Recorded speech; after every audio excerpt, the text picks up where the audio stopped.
자, 우리 마태복음 10장 34절 39절 우리 다 함께 읽도록 하겠습니다.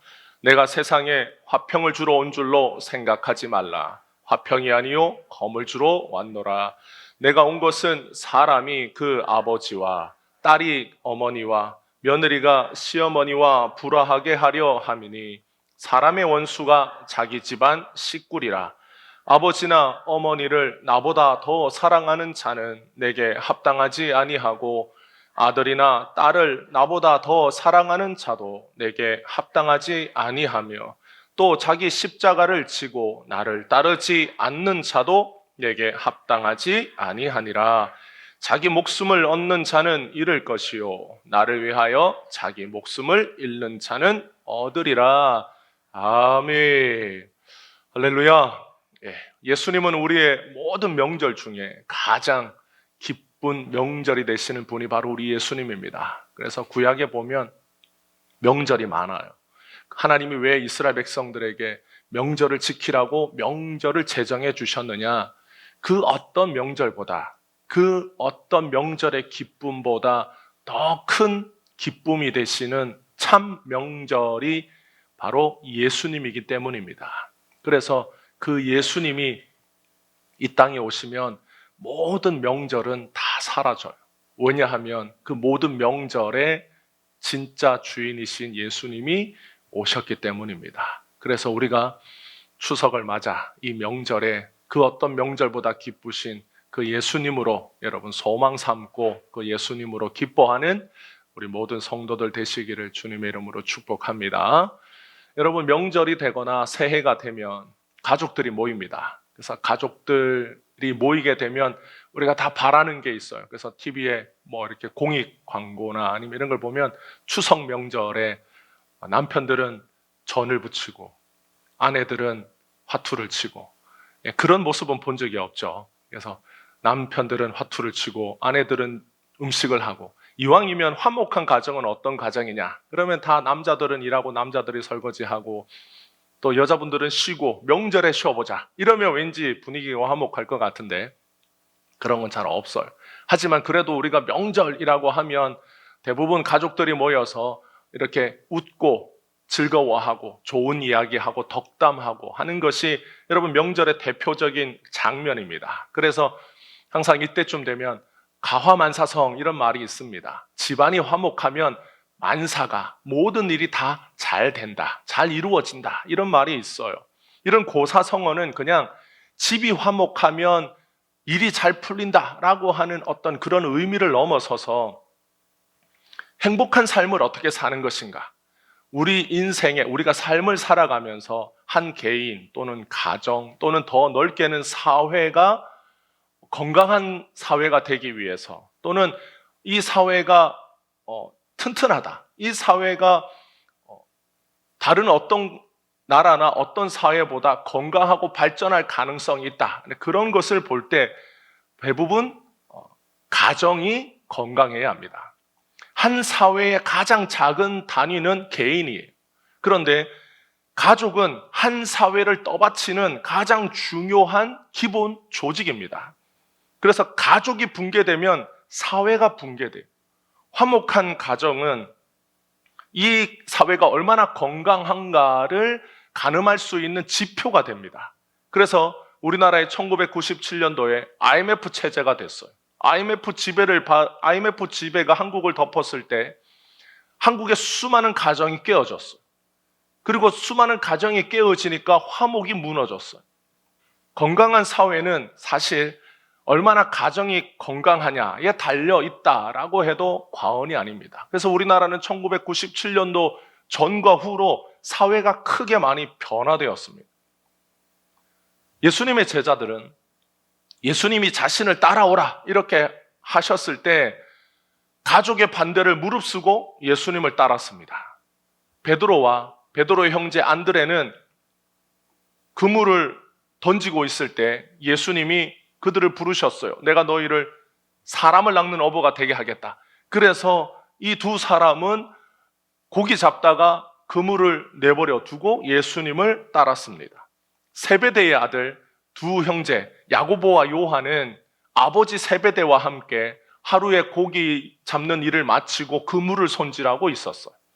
그물을 손질하고 있을 때 예수님께서 야고보와 요한을 부르셨어요. 그러니까 이 두 사람이, 야고보와 요한이 성경에 보면 아버지와 배를 버려두고 예수님을 따랐다라고 이렇게 말합니다. 예수님을 따랐을 때 이 사람들은, 이 제자들은 막연히 성공할 수 있겠다 또는 성공하고 싶다라는 생각으로 따랐을 수 있습니다. 당시에 아버지가 어부면 자식들도 대부분 어부가 됐어요. 그래서 예수님도, 요셉이 목수였는데 예수님도 목수의 삶을 사셨습니다. 아버지 밑에서 어부의 일을 이어가던 제자들이 가족의 유일한 생계였던 배를 버려두고 늙은 아버지를 뒤로하고 예수님을 따랐습니다. 나이든 세베대는 갑자기 집안에 두 기둥 같던 이 아들이 집을 나가서 예수를 따라가는 것을 보고 망연자실했어요. 자기 길을 가겠다라고 하는 자식들을 막을 수는 없었지만 이 늙은 아버지를 남겨두고 떠나는 자식들을 보면서 마음이 허전한 것을 감출 수는 없었겠죠. 제자들은 이 모두가 다 가족이 잘 되는 길이라고 믿었기에 예수님을 따랐을 겁니다.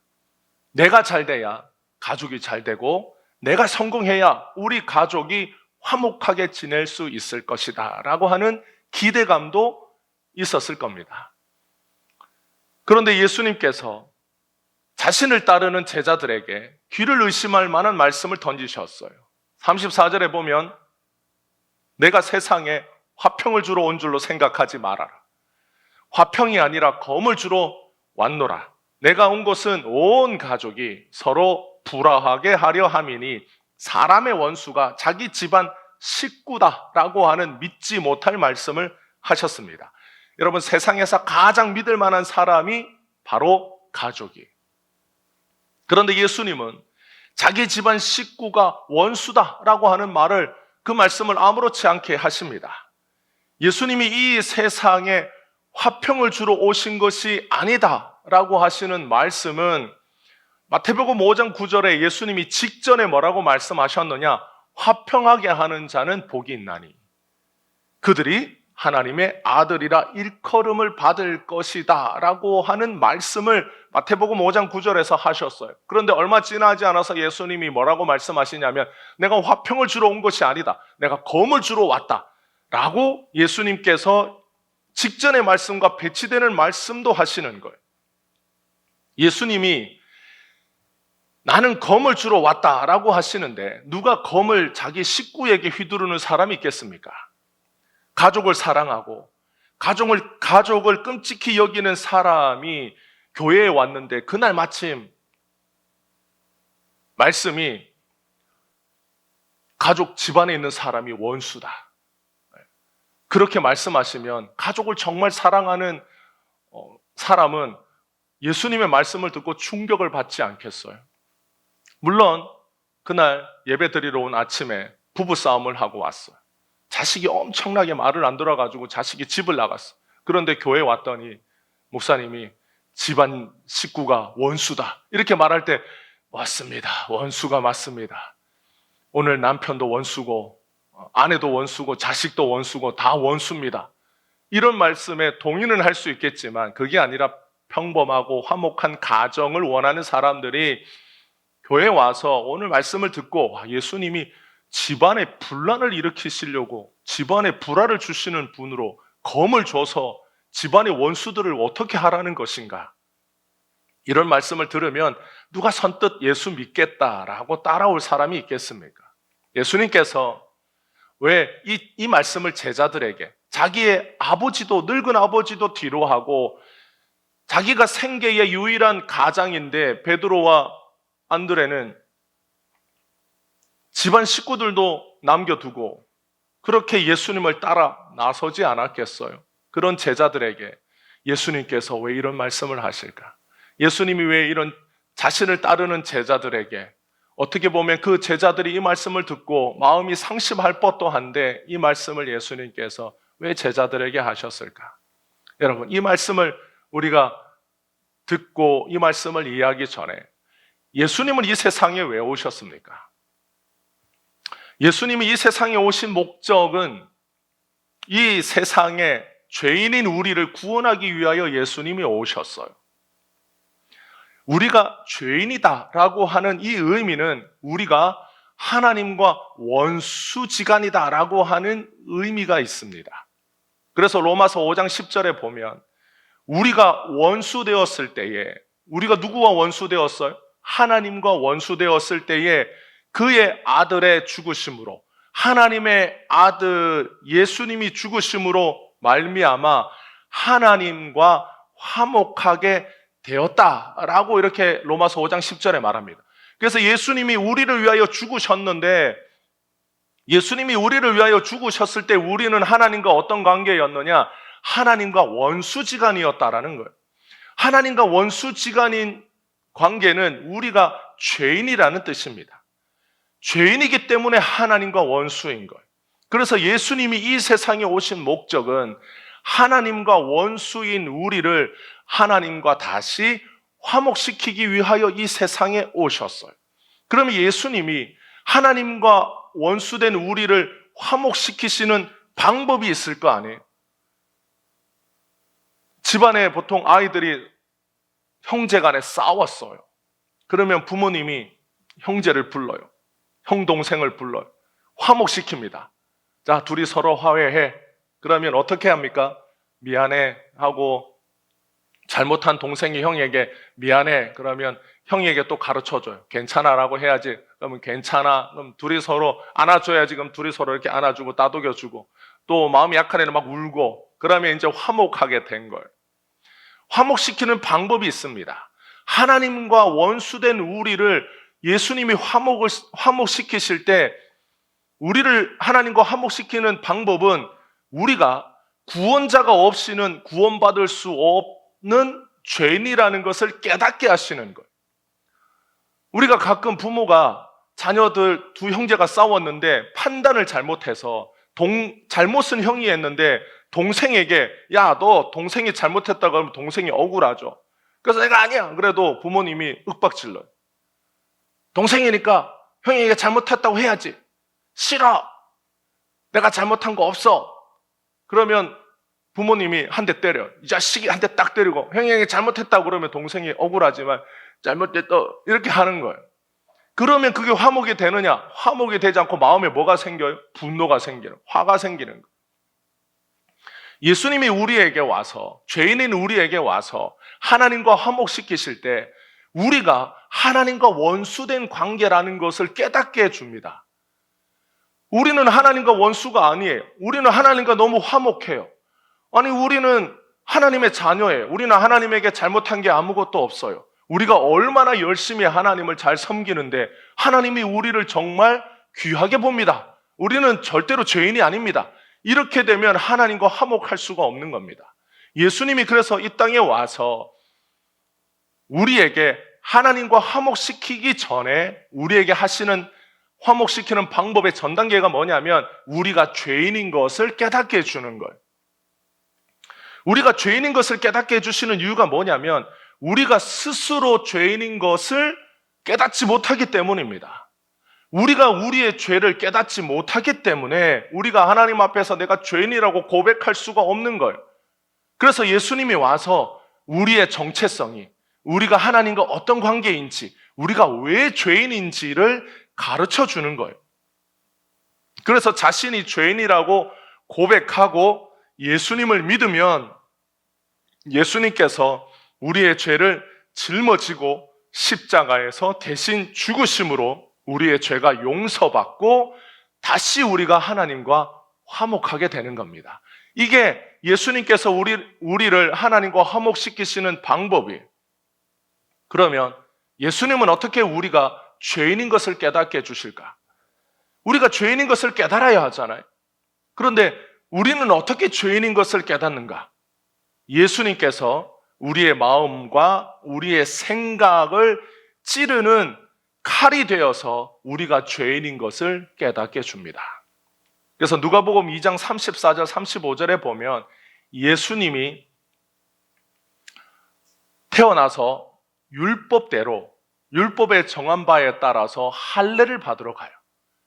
그럴 때 요셉과 마리아가 이제 태어난 지 며칠 안 된 예수님을 품고 예루살렘 성에 가는데, 그때 시몬이라고 하는 사람이 있습니다. 그 사람이 오랫동안 하나님의 구원자를 기다리는, 성경에 보면 경건한 자라고 이렇게 표현이 되어 있어요. 그 시므온이 예수님의 아버지 어머니 요셉과 마리아를 봅니다. 그래서 그 이야기가 누가복음 2장 34절 35절이에요. 시므온이 그들에게 축복하고 그의 어머니 마리아에게 말하여 이르되, 보라, 이는 이스라엘 중 많은 사람을 패하거나 흥하게 하며, 누구를 말하냐면 예수님을 말하는 거예요. 예수님이 이스라엘 중에 많은 사람을 흥하게 하고 패하게 하는 사람이 될 거다. 그리고 비방을 받는 표적이 되기 위하여 세움을 받았다. 그래서 예수님에 대하여 예언을 해요. 사람을 흥하게도 하고 패하게도 한다. 그런데 또 하나는 비방의 표적이 되기 위하여 세움을 받았다.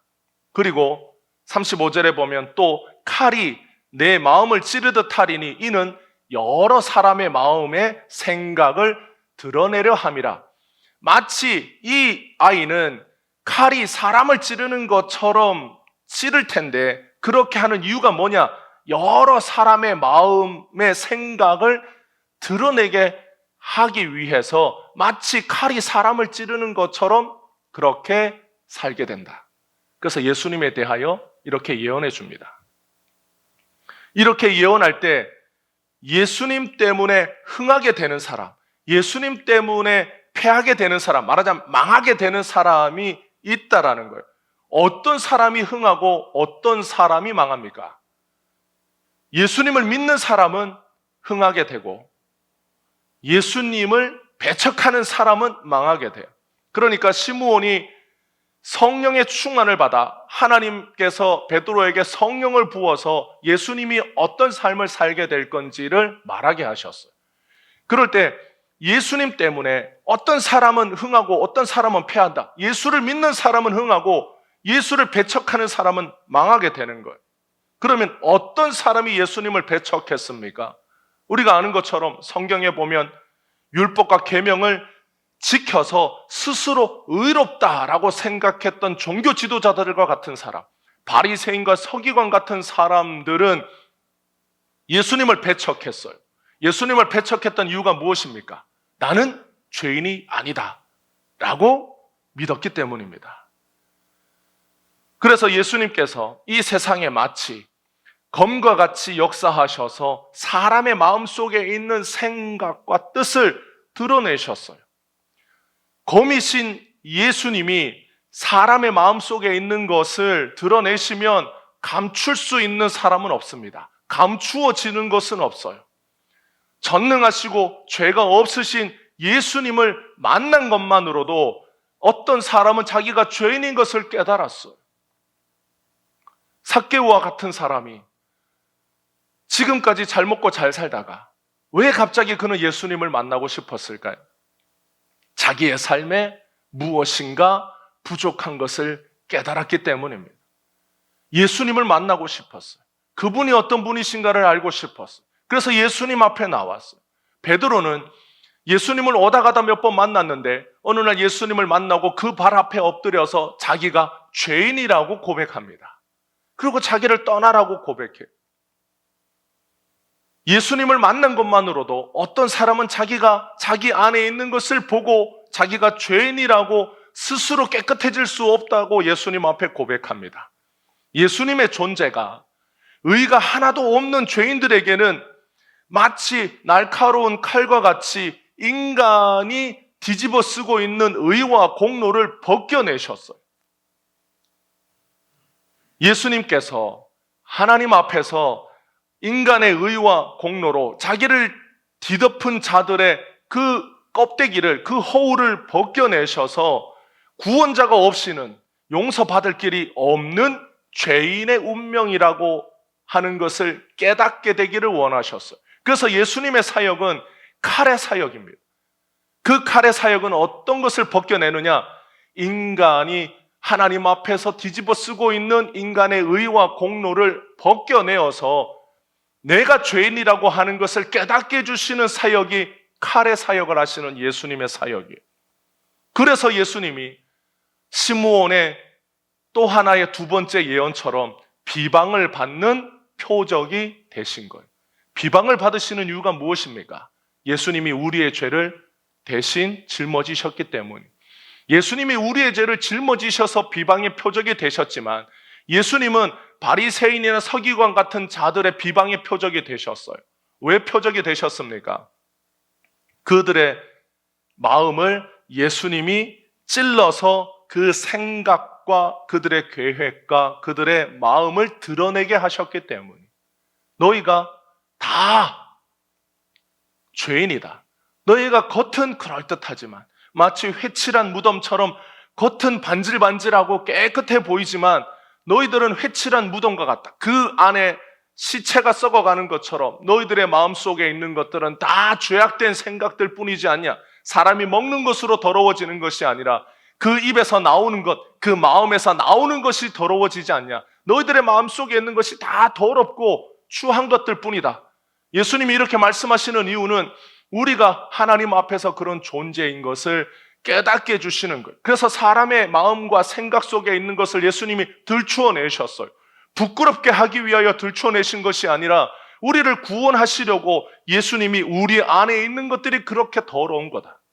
스스로 깨끗해지지 못하고 스스로 그것을 정결하게 하지 못한다. 그래서 구원자 되시는 예수님을 찾도록 예수님이 이 칼의 사역을 하셨습니다. 바리새인과 서기관처럼 스스로 의롭다고 여긴 사람들은 예수님을 배척하고 망한 사람들이 얼마만큼 망했습니까? 망할 수 없을 만큼 망했어요. 지옥에 떨어진 인생이 되었어요. 그들은 예수님을 배척하고 영원한 지옥에 떨어졌습니다. 그런 사람들과는 반대로 예수님 때문에 흥하게 된 사람, 예수님 때문에 성공한 사람, 예수님 때문에 부자 된 사람은 어떤 사람입니까? 자신이 죄인인 것을 깨닫고 예수님을 받아들인 사람이 흥한 사람이에요. 여러분, 흥했다라는 말을 다른 말로 하면 뭐겠습니까? 부자가 됐다라는 말이에요. 성경은, 예수님은 우리가 가지고 있는 기준과 다르게 말씀합니다. 우리는 돈이 많아야 부자라고 생각하지만 예수님은 예수님을 품은 사람, 예수님을 믿는 사람을 부자라고 말해요. 그래서 예수님이 우리 보고 너희가 부자다라고 말할 때 우리는 그 말씀을 듣고 어떻게 해야 합니까? 아멘 해야 됩니까? 피식하고 웃어야 됩니까? 성경에 보면 피식하고 웃은 사람이 많아요. 아브라함과 사라에게 와서 하나님이 너희가 곧 아들을 낳는다. 그럴 때 사라가 어떻게 했어요? 웃었어요. 피식하고 웃었어요. 내가 무슨. 우리도 예수님이 우리가 철이 없을 때 예수님이 우리에게 와서 너희는 부자다 라고 할 때 우리도 다 고개를 숙이고 피식 웃습니다. 제 통장을 보시고 하시는 말씀이신지. 집도 전세고 우리 집도 뭐 얼마 안 되고 강남에 뭐 집에 비하면 우리 집은 뭐 어쩌고 저쩌고 말이 많아. 예수님 앞에서 예수 너희가 부자다 그러고 우리 말이 많아. 우리 어쩌고 돈도 없고 뭐 어쩌고 저쩌고 앞으로 먹고 살 길도 힘들고 어쩌고 저쩌고. 예수님이 그런 말씀을 하실 때 우리의 말씀을 다 듣고 그래 이렇게 뭐 어쩌고 저쩌고 하는 우리들에게 예수님이 다른 말씀을 이렇게 하지 않고 예수님이 또 말해줍니다. 너희는 부자다.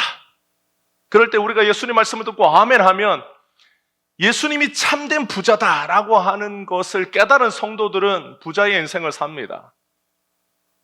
돈이 없어도 부자의 인생을 삽니다. 그래서 우리의 가치관은 이 세상의 가치관과 예수님의 가치관 사이에서 우리는 늘 갈등하면서 살아요.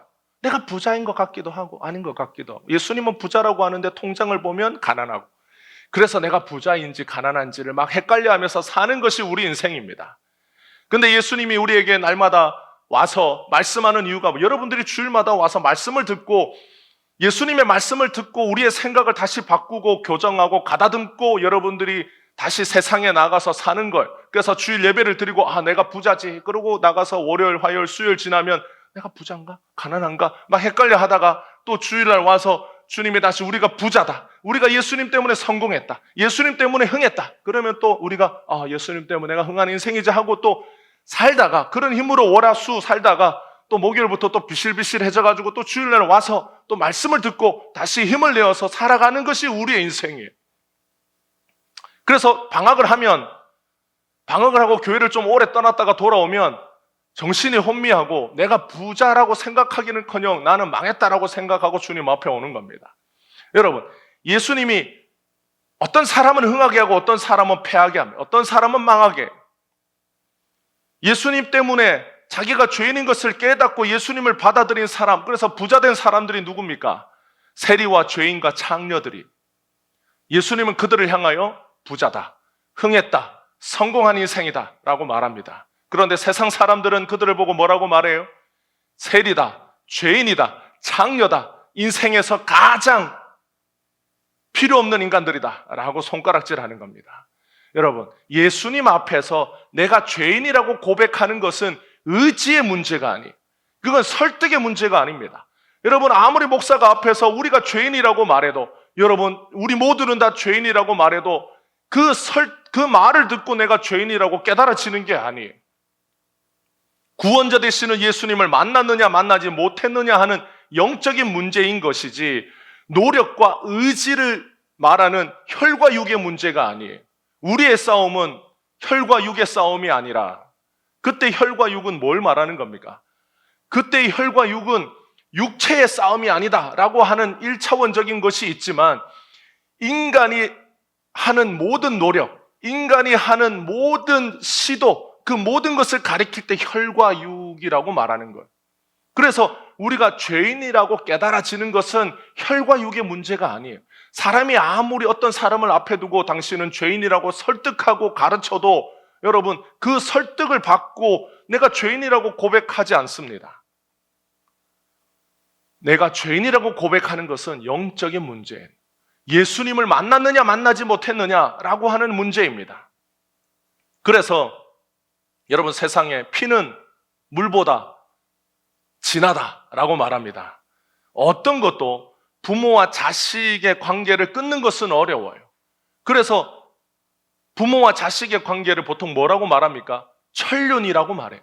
하늘이 맺어준 관계, 하늘이 맺어준 어떤 원리와 원칙으로 끊을 수 없이 붙들려 있는 것이 부모와 자식의 관계라고 말합니다. 그래서 불교에서는 인간 세상에 고통이 이렇게 많은데 이 고통에 벗어나려고 가장 먼저 하는 게 뭡니까? 출가를 해요. 집을 나와요. 집을 나온다는 것은 부모와 자식의 관계를 끊는다라는 겁니다. 부모와 자식의 관계도 인간 세상의 고통이 거기서도 온다. 그래서 인간에 있는 모든 관계들을 다 끊어서 이제 모든 것으로부터 벗어나서 내가 이 고통에서부터 자유로워지겠다라고 부모와 자식의 관계를 끊어요.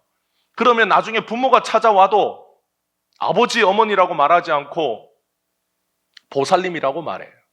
그러면 부모는 뭐라고 말합니까? 그 법명에 따라서 무슨 스님 이렇게 말해요.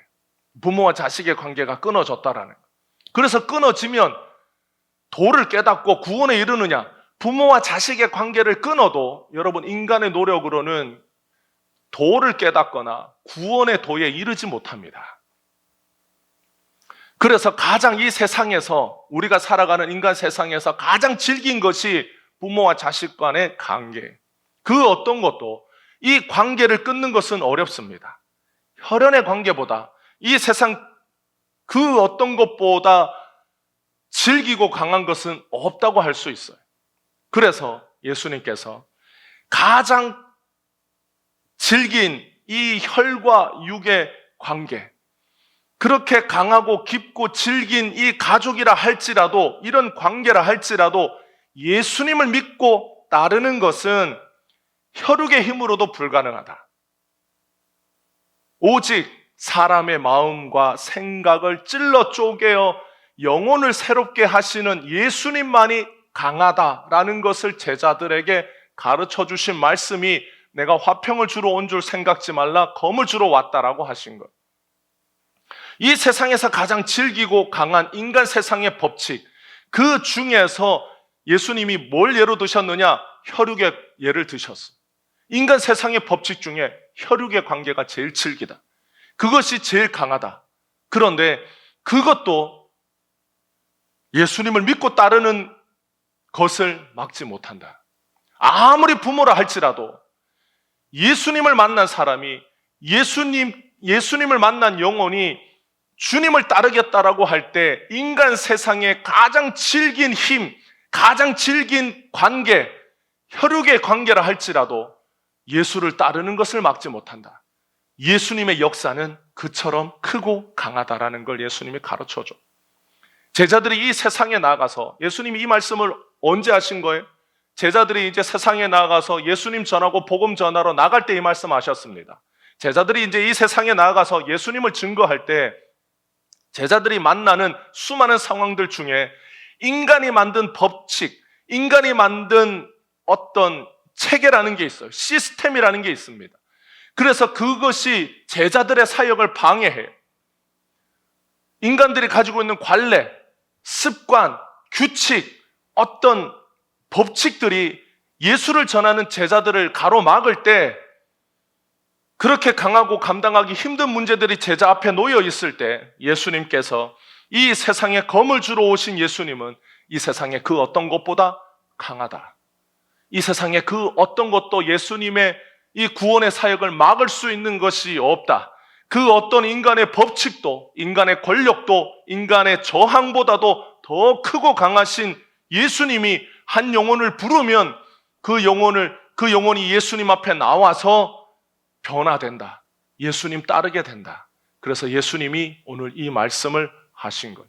35절에 예수님이 이 세상에 온 것은 사람들로 하여금 자기 집안 식구끼리 불화하게 하려는 것이 아니라 예수님이 한 영혼을 부르시고 구원하실 때에는 이 세상에 그 어떤 것도 예수 따르는 것을 막을 수 없다라는 걸 말씀하신 거예요. 천륜도 예수 따르는 걸 막을 수 없습니다. 왜 그렇습니까? 천륜보다 강한 것이 예수님의 부르심이기 때문에. 천륜이라고 하는 것은 인간 세상에서 가장 강한 법칙이에요. 인간이 정한 가장 강한 법칙, 인간이 경험한 가장 강한 법칙, 인간이 알고 있는 가장 질긴 것도 예수 따르는 것을 막을 수 없다.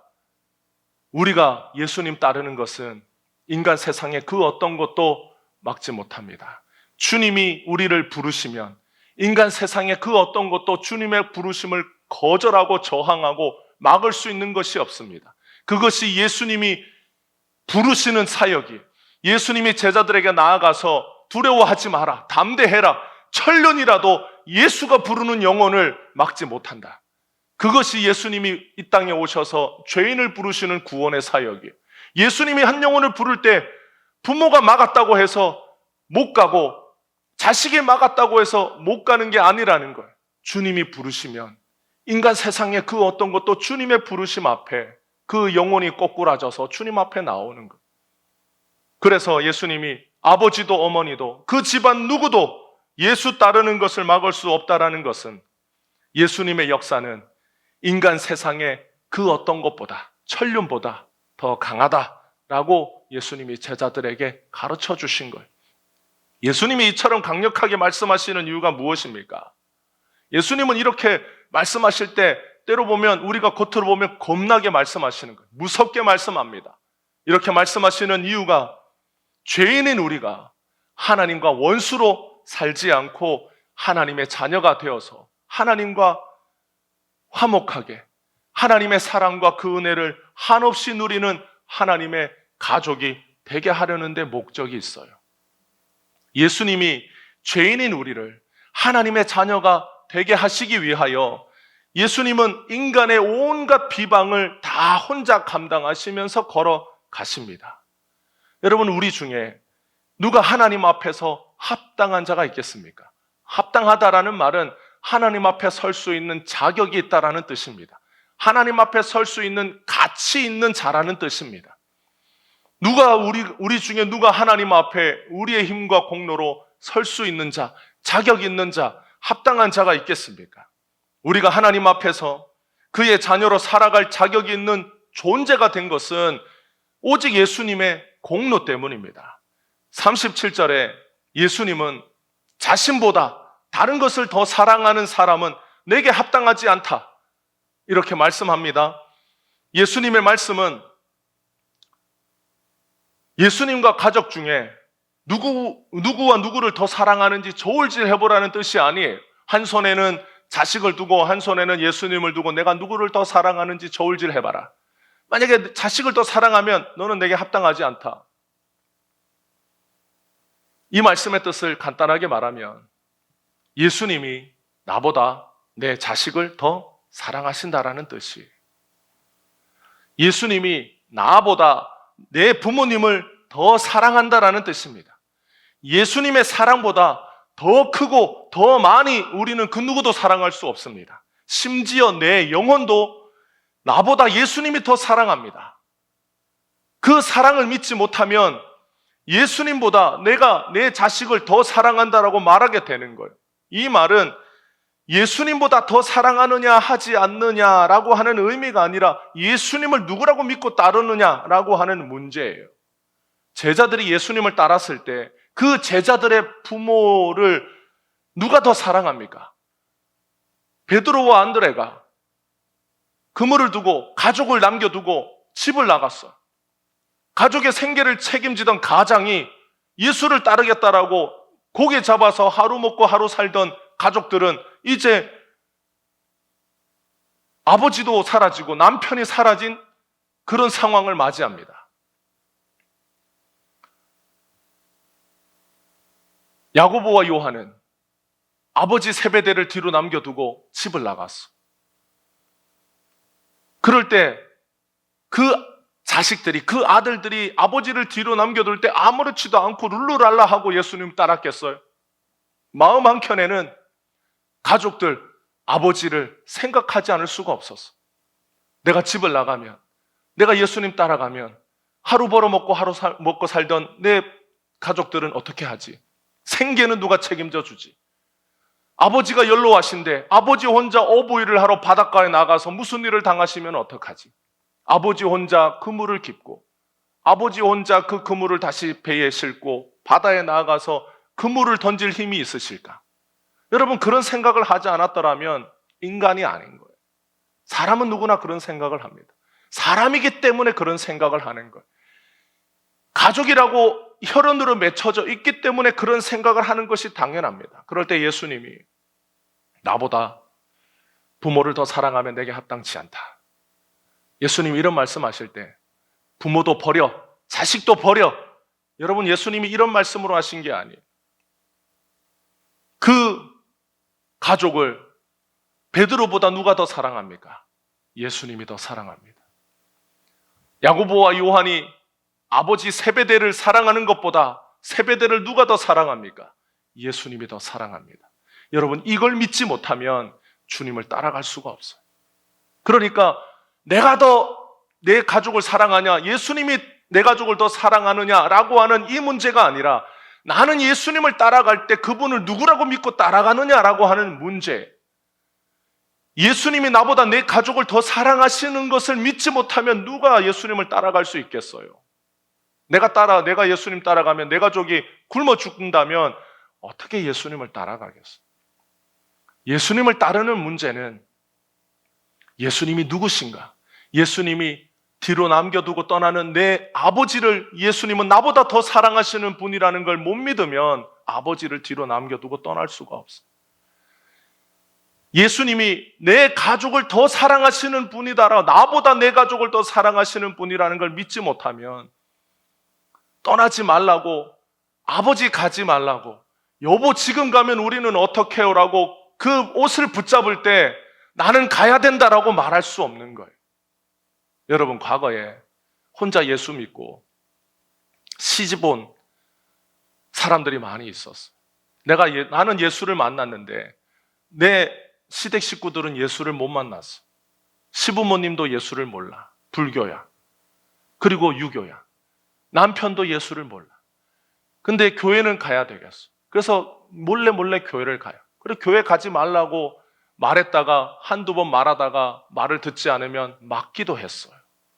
그래서 밥을 지을 때마다 이 밥을 먹고 예수님 만나도록, 내가 이 시댁에 시집 와서 나 혼자 예수 믿지만 이 가족들이 내가 예수 믿는다고 핍박하지만 이 가족들에게 예수님을 전하기 위해서 이 젊은 세댁은 예수님을 놓을 수가 없습니다.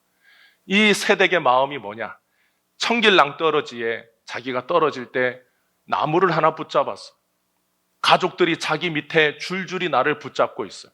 내가 이 나무를 놓으면 나만 죽는 게 아니라 우리 모든 가족들이 죽어요. 그래서 우리 모든 가족들을 살리기 위하여 예수를 붙잡고 있는 거예요.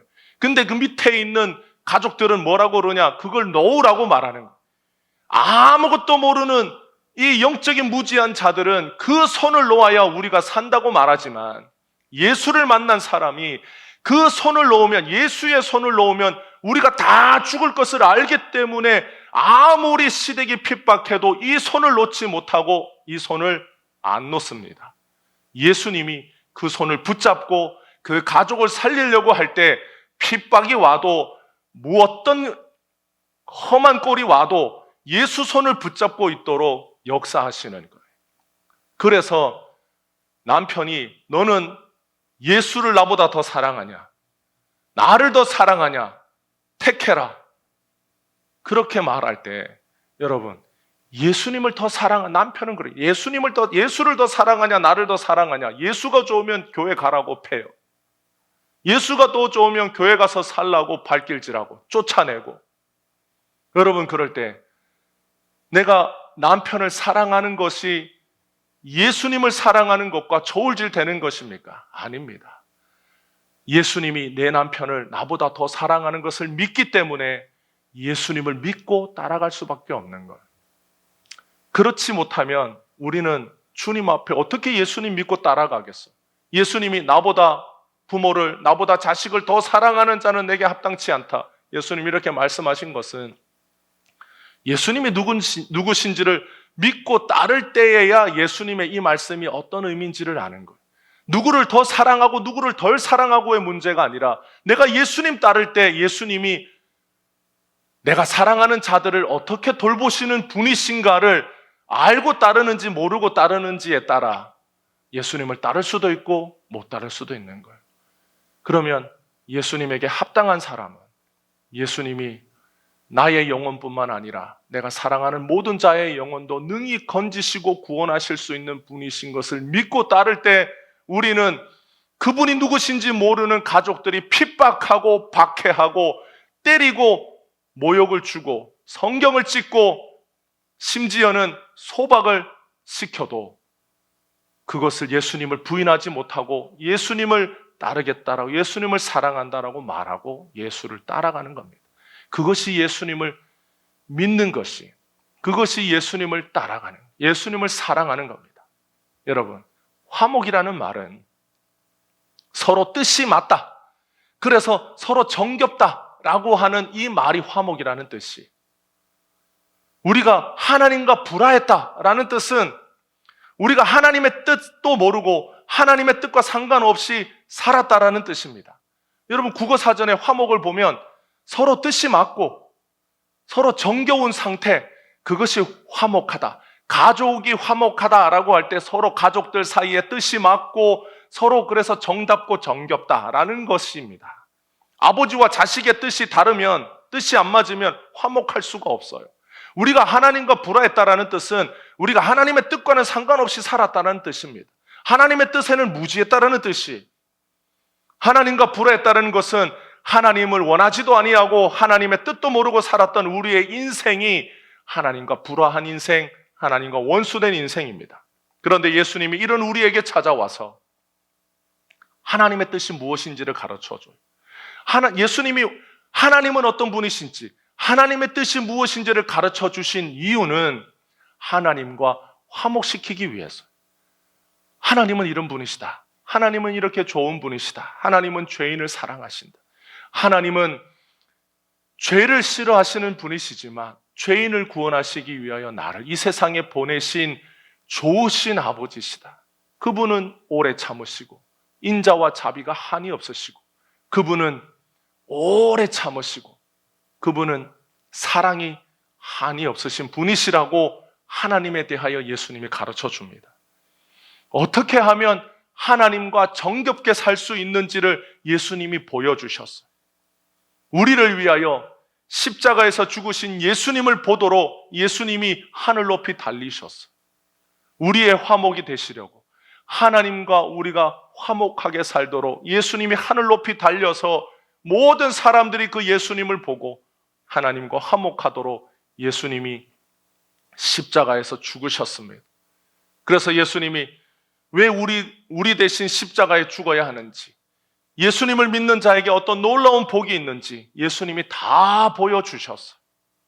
그래서 참된 화목은 사람들이, 가족들이 우리가 이제 화목하게 살자, 집안의 가운을 가화만사성이라고 써붙여두고 그렇게 살아도 인간의 화목은 한계가 있습니다. 인간의 화목은 끝이 있어요. 인간의 화목은 불완전합니다. 그런데 참된 화목은 예수님으로부터 나와요. 그 어떤 인간도 스스로의 힘으로 하나님과 화목할 수 없을 때, 스스로 자신의 죄를 씻고 깨끗해지고 의로워져서 하나님 앞에 설 수 있는 죄인은 하나도 없을 때, 오직 우리를 위하여 십자가에서 우리 죄를 짊어지고 우리 대신 죽으신 예수님만이 우리를 하나님과 화목하게 하실 수 있습니다. 그래서 화평케 하시는 분, 오직 우리를 하나님과 유일하게 화평케 하신 그 예수님이 하나님의 아들이 되신 거예요. 그리고 누구든지 그분을 믿는 자를 하나님의 아들로, 자녀로 예수님이 삼아주신 것이 예수님이 마태복음 5장 9절에서 하신 화평케 하시는 예수님의 사역, 사람과 하나님 사이를 화목하게 하신 예수님이 무너진 인간의 관계도 화목하게 합니다.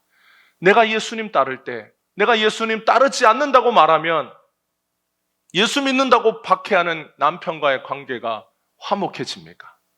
내가 예수님 믿는다고 교회 갈 때, 교회만 가지 않으면, 예수만 믿지 않으면 내가 모든 것을 다 해주겠다 라고 할 때 그 말을 듣고 예수님 따라가지 않으면 화목해집니까? 예수님과 화목하면 하나님의 뜻을 가르쳐 주시고 하나님과 영원히 정겹게 살 수 있도록 만들어주시는 놀라운 축복이 예수님으로부터 와요. 인간의 짧은 식견은 예수만 따르지 않으면 모든 것이 화목할 것 같지만, 주님이 주시는 참된 지혜가 생명 되시고 우리의 유일한 구원의 길이 되시는 그 예수님을 붙잡을 때 우리 모두에게 주님이 주시는 진정한 화목함이 찾아온다라는 것을 알고 믿고 지금의 어려움과 지금의 힘듦과 지금의 박해를 견디고 주님을 따라갈 수 있는 겁니다. 사랑하는 여러분, 우리가 이 세상에서 행복하게 살기 위해서 우리는 다른 사람들과 화목하게 지내야 합니다. 다른 사람들과 늘 불화하게 지내면 여러분, 우리가 세상을 살아갈 때 얼마나 고단하고 피곤하고 힘들겠어요. 저 사람은 그냥 동네 싸움꾼이야. 그냥 저 사람은 그냥 미친 개야. 이러면 어떤 사람이 그 사람과 친하게 지내려고 하겠습니까? 그런데 영원한 행복은 어디에서 옵니까? 하나님과 먼저 화목해야 찾아옵니다. 그래서 예수님이 이 땅에 오셨어요. 그 어떤 것으로도 하나님과 화목하게 할 수 없을 때에 예수님이 이 땅에 와서 하나님과 우리를 화목하게 하십니다. 예수님이 이 땅에 와서 우리를 하나님과 화목하게 하시려고 할 때 그 예수님의 사역을, 예수님의 역사를 막을 수 있는 것은 없어요. 혈연의 관계도 예수님의 이 사역을 막지 못합니다. 그래서 예수님이 제자들에게 오늘 이 말씀을 통하여 세상의 그 어떤 것으로도 너희들이 나가서 예수 복음 증거할 때 주님이 부르시는 것을 세상의 그 어떤 것도 막지 못한다. 세상에서 가장 강한 힘이 혈연도 막지 못한다. 그러니까 예수 전하는 것을 두려워하지 말고 담대하라고 제자들에게 가르쳐 주신 거예요. 38절에 보면 예수님이 제자들에게 자기 십자가를 지고 나를 따르지 않는 자는 합당하지 않다라고 이렇게 말씀하실 때에도 우리는 우리가 예수님 따를 때 박해가 있구나, 핍박이 있구나, 어려움이 있구나, 그래서 우리가 우리 십자가를 지고 예수님 따라야 되는구나. 여러분, 예수님 시대의 십자가는 가장 강력하고 무서운 형벌이었어요. 요즘식으로 말하면 교수형, 조금 더 옛날에 말하면 총살형, 중세시대 때는 단두대, 이런 것이 사형의 방법이었지 않습니까? 십자가도 사형의 방법이었어요. 그건 인간이 만들어낸 가장 끔찍하고 힘든 형벌이었습니다. 그런데 예수님이 제자들에게 그런 끔찍한 형벌을 짊어지고 나를 따르라. 여러분, 누가 너희들 중에 누구라도 교수대를 짊어지고 나를 따르지 않는 자는 내게 합당치 않다. 그런 사람은 누가 예수님을 따르겠습니까?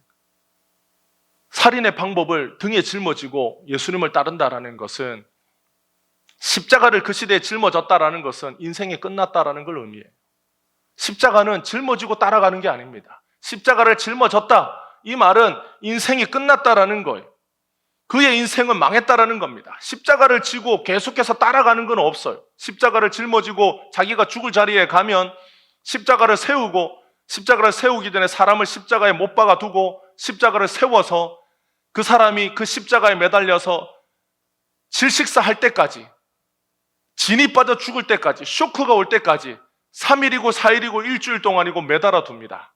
그래서 어느 날 그 십자가에 매달려서 쇼크사가 오든지 질식을 해서 죽든지 아니면은 피가 빠져 죽는 경우는 잘 없어요. 대부분 자기 체중 때문에 질식을 하거나 아니면 고통 때문에 쇼크가 와서 죽지. 그래서 몇 날 며칠을 매달아 두고 죽이는 것이 십자가예요. 예수님이 십자가를 짊어지라고 할 때 그 십자가는 사람이 짊어질 수 없는 겁니다. 누가 짊어진다고 해서 짊어지고 따라갈 수 있는 게 아니에요. 그런데 예수님이 자기 십자가를 지고 나를 따르라고 하실 때에, 예수님 시대의 십자가는 짊어지면 죽는 것인데, 예수님이 말씀하시는 십자가는 예수님이 짊어지시는 십자가를 의미하는 게 아니에요. 예수님 말씀하시는 십자가는 예수님 자신을 의미합니다. 우리의 십자가는 우리가 예수 믿는데 걸림이 되는 걸 생각해요. 내가 예수 믿는데, 아까 예를 든 것처럼 나 혼자 시집 왔는데 나 혼자 예수 믿는다, 이게 나의 십자가다, 이렇게 생각합니다. 그러면 그 사람이 천국에 가서 예수님 앞에 섰어요. 그럴 때 예수님 앞에, 주님, 제가 아무도 예수 믿지 않는 시댁에 시집 가서 저 혼자 예수 믿을 때 모든 시댁의 식구들이 저를 핍박하고 박해하는 그 십자가를 제가 지고 예수님을 끝까지 쫓았습니다. 그럼 예수님이 잘했다, 착하고 충성된 종아, 이렇게 말씀하지 않습니다. 그 사람은 천국에 가서 그렇게 말하지 않아요. 주님, 아무도 예수 믿지 않는 가정에 예수 믿는 저를 보내요 그 가족들에게 예수 증거할 수 있는 은혜를 베푸신 주님 감사합니다. 예수님이 주신 생명 나만 갖고 있지 않고 내 가족들에게 증거할 수 있도록 내 가족들에게 나를 보내어 주신 것 감사합니다. 영혼을 구원할 수 있는 은혜를 주신 주님 감사합니다. 예수님이 나와 함께 해주셨기 때문에 내가 그 시댁에서 주님이 주시는 힘과 능력으로, 믿음으로 내가 예수 증거할 수 있었습니다. 예수님 아니면 나는 아무것도 하지 못했습니다. 예수님이 나와 함께 계셨기 때문에, 예수님이 나를 등에 업고 계셨기 때문에, 예수님이 나와 함께 동행해 주셨기 때문에 내가 예수님이 보내신 그 사명 잘 감당할 수 있었습니다.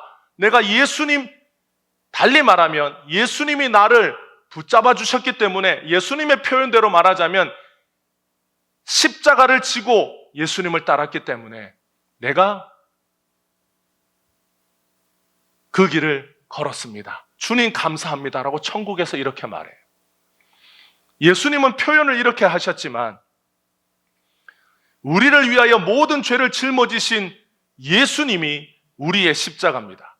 예수님에게 있어서 십자가는 고통과 죽음의 상징이지만 우리에게 십자가는 구원과 은혜의 상징입니다. 그래서 예수님이 자기 십자가를 지고 나를 쫓으라 했을 때 우리가 핍박과 박해가 있구나가 아니라 우리를 위하여 모든 핍박과 박해를 대신 짊어지시고 우리를 위하여 죽으신 예수님을 업고 가라는 뜻이에요.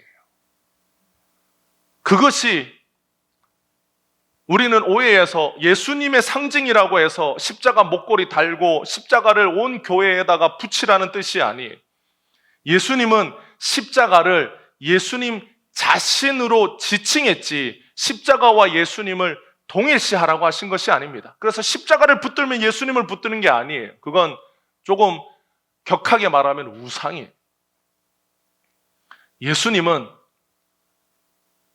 예수님을 붙잡고 나를 따르라고 하신 거예요. 예수님을 붙잡고 예수님을 따라야 주님을 따를 수 있지. 여러분, 우리의 십자가를 우리가 핍박과 고통과 박해를 짊어지고 우리가 예수님을 한 걸음이라도 쫓아갈 수 있겠습니까? 가난이 십자가라고 하면 여러분, 가난을 짊어지고 예수님 어떻게 따르겠어요? 집안의 식구가 십자가라면 집안의 식구가 날마다 박해하는데 어떻게 마음 편하게 예수님 따르겠어요? 그래서 예수님을 따랐다. 그러면 그 공로가 누구의 공로가 되겠습니까? 내 공로가 되는 거예요. 내가 핍박과 박해를 견뎠어. 내가 이 세상에서 그렇게 예수 믿기 어려운 환경 속에서도 내가 그 십자가 다 짊어지고 예수 따랐으니까 그 공로는 나의 공로인 거예요. 그러니까 우리가 성경을 오해하면 내가 내 십자가 내가 짊어지고 가는구나. 아니에요. 주님이 우리의 든든한 힘과 능력이 되어주어서 예수님이 우리가 치료해야 될 모든 것을 예수님이 십자가에서 다 치르셨어요. 그 모든 우리의 죄의 대가, 우리가 이 세상에서 치료해야 될 모든 고통의 대가를 주님이 다 감당하셨기 때문에 그 모든 것을 감당하시고 다 치러주신 예수님을 등에 업고 주님을 따르면 그 길이 쉽겠습니까? 어렵겠습니까? 쉽습니다. 주님을 따르는 길은 쉽습니다. 누가 주님을 따르는 길이 어렵다고, 힘들다고, 고통스럽다고 말하는 것은 잘못된 거예요. 주님은 쉽다고 말씀하셨어요. 주님을 따르는 길은 어렵지 않다라고 하셨어요. 왜요? 예수님이 함께 하시기 때문입니다. 예수님이 우리의 뒤에서 든든하게 우리의 모든 것을 대신 짊어지시고 우리보다 우리를 더 사랑하시고 우리보다 우리의 자녀를 더 사랑하시고 부모를 더 사랑하시는 그 예수님을 믿고 신뢰하도록 주님이 우리의 앞길을 인도하실 때에 주님 따라가는 길이 쉽습니다.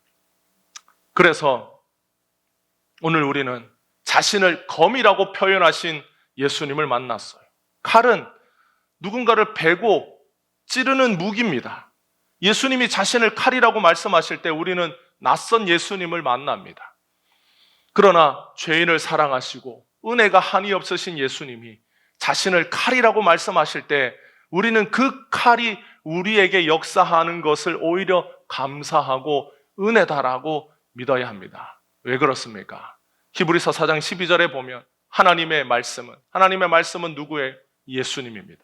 하나님의 말씀은 살아있고 활력이 있어 좌우에 낯선 어떤 검보다도 예리하여 혼과 영과 및 관절과 골수를 찔러 쪼개기까지 하며 또 마음의 생각과 뜻을 판단하나니 예수님이 하나님의 이 땅에 보내신 칼이 검이 우리 안에 역사하시는 하나님의 말씀이신 예수님은 살아계시고 힘이 있어서 그 어떤 검보다도 예리하신 분입니다.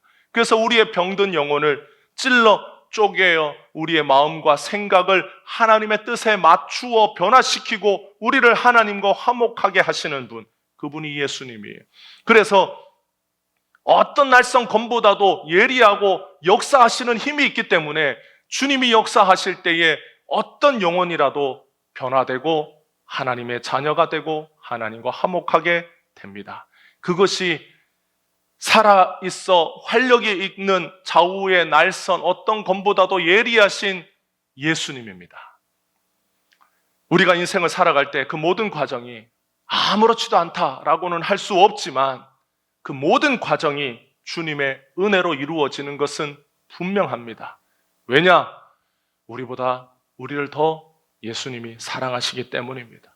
하나님의 뜻도 모르고 하나님과 행복하게 사는 방법도 몰랐던 우리들에게 찾아와서 우리의 영원한 벗이 되어주시고 우리의 병든 영혼을 예수님이 날마다 고쳐주시고 새롭게 해주시고 우리를 오늘도 하나님과 화목하도록 우리를 하나님의 자녀되게 해주신 그 예수님이 여러분과 늘 함께 하십니다.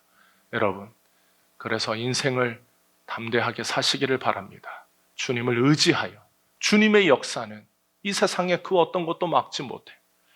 그 예수님이 오늘도 여러분의 삶에 역사하시고, 여러분의 가정에도 역사하시고, 여러분의 자녀에게도 역사합니다. 그 예수님을 믿고 주님을 따라가는 우리 예수의 모든 담대한 제자들 되시기를 주님의 이름으로 축복합니다. 기도하겠습니다. 사랑이 많으신 주님, 이 땅에 하나님과 원수된 우리를, 하나님과 불화한 우리를 하나님과 화목시키기 위하여 이 땅에 오셔서 우리를 예수님의 놀라우신 구원의 은혜로 하나님의 자녀되게 해주신 주님을 찬양합니다. 하나님과 화목하게 하신 주님의 그 크신 역사를 찬양합니다. 우리의 병든 영혼을 고치시며 이 세상의 그 어떤 것으로도 주님의 역사가 막혀질 수 없음을, 주님의 역사가 그칠 수 없음을 우리에게 깨닫게 해주셔서 예수를 증거할 때 두려워하지 말고 담대하라고 오늘도 말씀하시는 거미신 예수님을 가슴에 품고 오늘도 믿음으로 이 땅에서 살아가도록 도와 주옵소서. 우리의 생명이 되신 예수님의 이름으로 기도하옵나이다. 아멘.